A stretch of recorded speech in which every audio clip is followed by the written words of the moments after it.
So let's begin with that. Welcome, everyone. This is Recovery Dharma. My name is Julia. I'm one of the facilitators in the Spokane Sangha. And I'd like to share with you an intention today. One of the things that we do in a Buddhist practice is we never take for granted a moment, small moments, big moments, spectacles, and the spectacular. And so we take a moment to look at our motivation, look at our intention for being here today, prioritizing this hour. And then we set an intention as a way of supporting our aspiration for practice and being here. This is a little painting I made. And on the back, the sentiment of metta. Metta is loving kindness. This one reads, "May you celebrate many small, magnificent moments. May you celebrate many small, magnificent moments."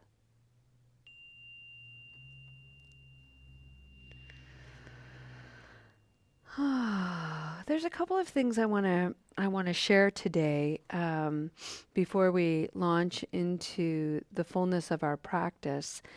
The first is that this week, for whatever reason, I've been thinking about the words recovery and Dharma.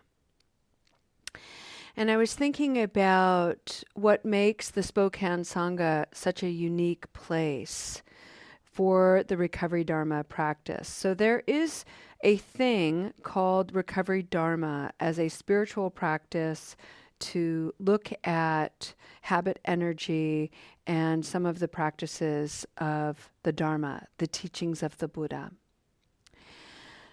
There is something unique about the Spokane Sangha, which is me as one of the main facilitators, and my curiosity and interest in the realm of substance use disorder, addiction, and recovery. So many of you may not know, but I am married to a psychiatrist, so I get access to these really wonderful sources of information and education. This is a magazine from the American Journal of Psychiatry, and I want to take a moment to highlight some of the topics in this magazine. This is all scientific articles. One of them is Converging Evidence for Frontopolar Cortex as a Target for Neuromodulation in Addiction Treatment. I don't have any idea what any of that means. Another article is Mindfulness-Oriented Recovery Enhancement for Veterans and Military Personnel on Long-Term Opioid Therapy for Chronic Pain. Another article is The Long-Term Relationship Between Cannabis and Heroin Use. My friends, the reason why I'm bringing this forward is there are a lot of really smart people trying to understand the science of substance use disorder as it lives and manifests in the brain. And why this is important is because we have a narrative about recovery that refers to, is focused on your spiritual will, your character, you as a person. And I want to bring forward in a contemporary focus of recovery that it is so much more than that. Science is showing us that there are aspects to our brains that govern our habit energy, both in terms of misuse and skillful healing. And I am very happy that I do read these articles, I study them, I go to scientific meetings, and I learn about the contemporary approaches to recovery. The other thing that I bring to our conversation is I'm a long-term Buddhist practitioner. And so the Buddhist teachings are a way to live life, to really change your way of being in the world. So with that, I bring the science of recovery with the spirit of Buddhism together in this unique practice called Recovery Dharma. And it is a proud moment to be here with you today. For the month of February, friends, we are exploring Sada. Sada means to lead from the heart. And there is a whole sutra, which is a teaching of the Buddha called the Lotus Sutra. And it is all about Sada, living one's life from the heart. Today, I have written something for you that I would like to share. And it reviews what I shared yesterday, which is, and what I've been talking about in terms of the Lotus Sutra, which is that we have a physical body, like the Buddha himself. He was a real person like you and like me. The Buddha, what makes him distinct is that he also cultivated this high awareness of his infinite body, something that we call the Dharma body. Some aspect of you and me that has existed since beginningless time. So we have this physical body that will age, it will become sick, it will die. And we also have a Dharma body that is infinite and divine. It has never not existed. The potentiality of our presence has existed for eons. And we do not yet possess the science to trace the evolution of ourselves and ourselves as far back as they can go. Our bodies in this moment are the physical manifestation of evolutionary magic that's been happening for billions of years. And it will continue to happen long after we have been fully enveloped back into the evolving nature of Mother Earth.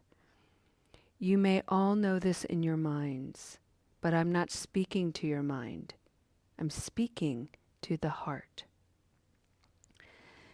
And right now to your hearts, maybe even put your hand on your heart. You are here. You've carved this time for yourself. You are practicing. You are learning to reframe the habituated mind. You are learning to look deeply at your body, at your thoughts, at your habit energy. Together as a community and as individuals, we are shifting the way we speak to ourselves and to one another. We are putting down toxins that inhibit the experiences of clarity and feeling. We're learning together to sit with discomfort. We're turning down the volume on those inner voices, so immature in their attitude and insistence. We are awakening to the wonder and mystery of the world that is also you and me. Friends, we are roughly 50 people here today out of 7 billion people on the planet. In this moment, practicing and opening to the miracle and preciousness of life. You may be thinking, yeah, but Julia, if you just knew me, you'd know that my flame, my inner flame, isn't bright. I'm more like a dumpster fire. I'm no one special.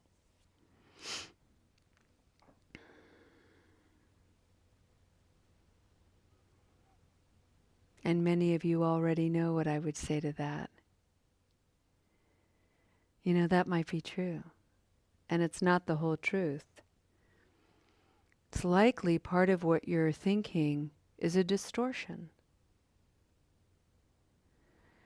Yesterday I mentioned that in the eyes of the divine, in the realm of the Buddha, in the realm of the Buddha body, in terms of infinite consciousness, in the heart of God, whatever you want to call it, you are not a mistake. You may have made terrible mistakes, but you are not a mistake. Your presence here is essential to the heartbeat of life. This is what the Lotus Sutra and the Buddha body, the limitless, infinite Buddha body, Dharma body, teaches. And you may still have doubts about it, and that is why we practice. This morning, I was editing a manuscript I'm writing. It's called Sate Seva, Reimagining Recovery and Support in 16 Mindfulness Practices. And I'm on chapter 9, editing with a fine-tooth comb. And this chapter is all about nurturance.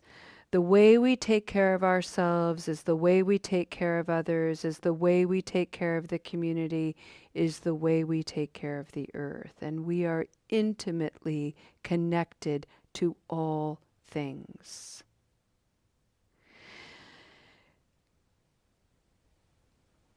The mind is so quick to get judgmental and to list all the ways we need to feel shame and guilt over the ways we've been harmful. The Buddhist practice and the heart-led practice wastes no time on guilt or shame, feeling ashamed of the ways we may have neglected and abused ourselves. Instead, the Buddhist practice and this heart-led practice says, wait a second, let me work with regret. And let me use the energy of regret rather than habitually spinning and swirling on shame and guilt. I can work with regret as an energy to propel me to do something different. It is true that I have, through my actions, put harm into the world. And the truth is, I can learn from that and I can do something different. And it doesn't have to be big. It can be very small and subtle.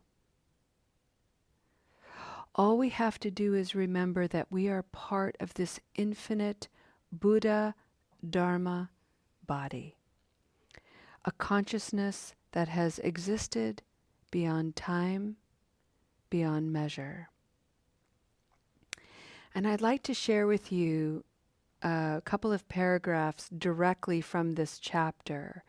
And it is a chapter a couple of paragraphs that I wrote trying to illustrate the interconnectedness of this. How a small little thing is a big little thing. A small little thing is a big thing. A big thing could be a little thing. I wrote, I remember watching a video featuring wolves being introduced to Yellowstone National Park. There were many ranchers who were upset about their return because wolves had a history of killing cattle and negatively impacting the ranching bottom line. Never mind ranchers and trophy hunters in the early part of the 20th century killing the wolves to near extinction. The fact that they were able to return is nothing short of miraculous.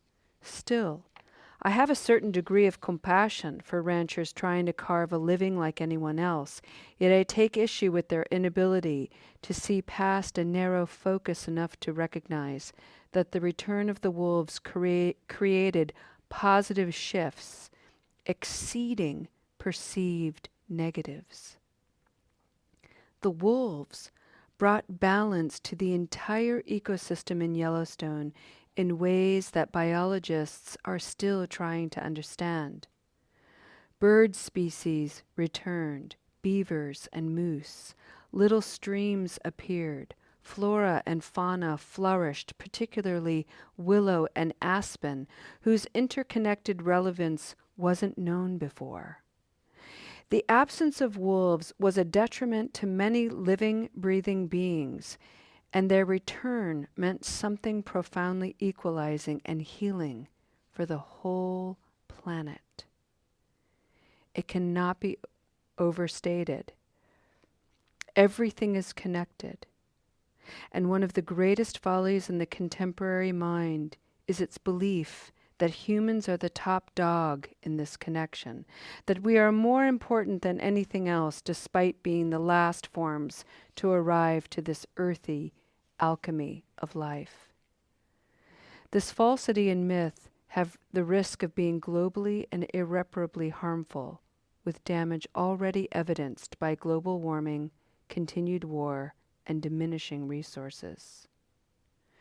To reflect on interconnectedness in this way is a humbling invitation to consider how we treat ourselves and our inner landscape of feeling and thought. Those stories cast ripples in the world that have far-reaching positive and negative consequences. The question becomes, what kind of energy do I want to have in the ripples of my life?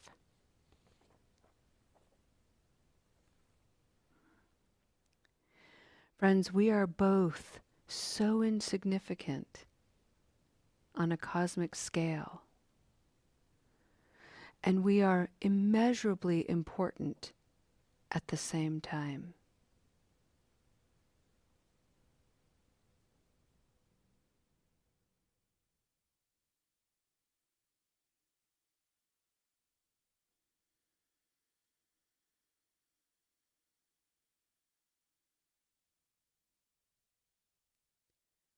What kind of energy do you want in the ripples of your life? Aspire to that. And when you stumble, and you will, it's just a matter of tapping into your resilience. Get back up, learn, try again, over and over and over again. That is practice.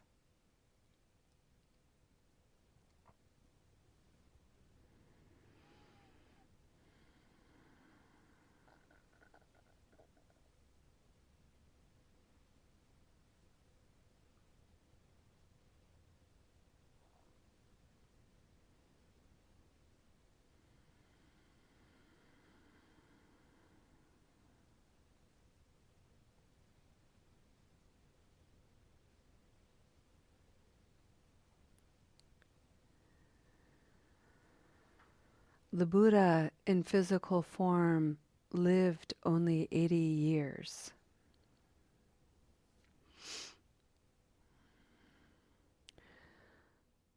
The Buddha in Dharma form continues and is now alive in each of us here today.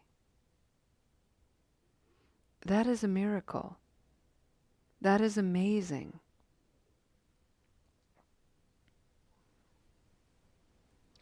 His awakening is yours. And so this is a wonderful way to invite patience and gentleness, ease. To heal is slow. It's slow going if it is to be sustained.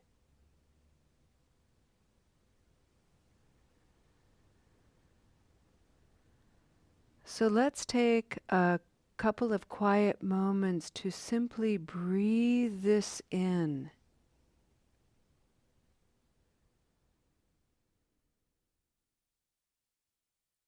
Breathing in, I heal my body.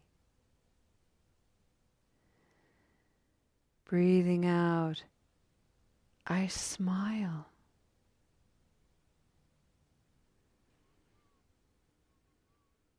Breathing in, I heal my mind. Breathing out, I smile.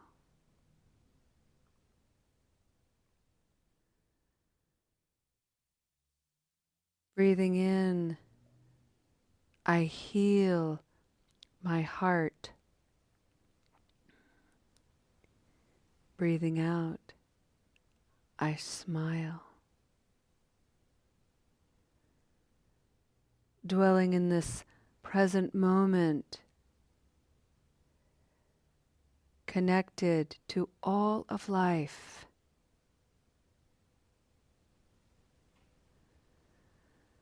I am humbled.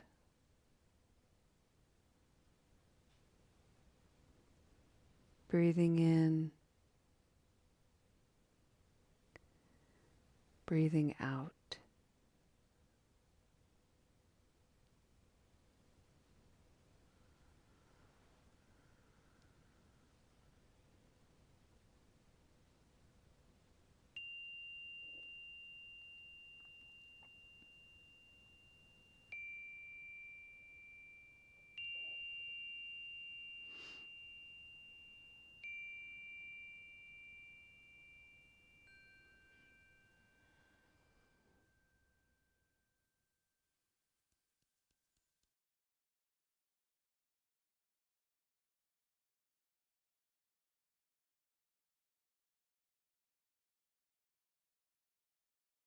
To go ahead and end our practice today with a dedication of merit. And the book I'd like to share with you today, excuse like whatever the schmutza is there. I have no idea.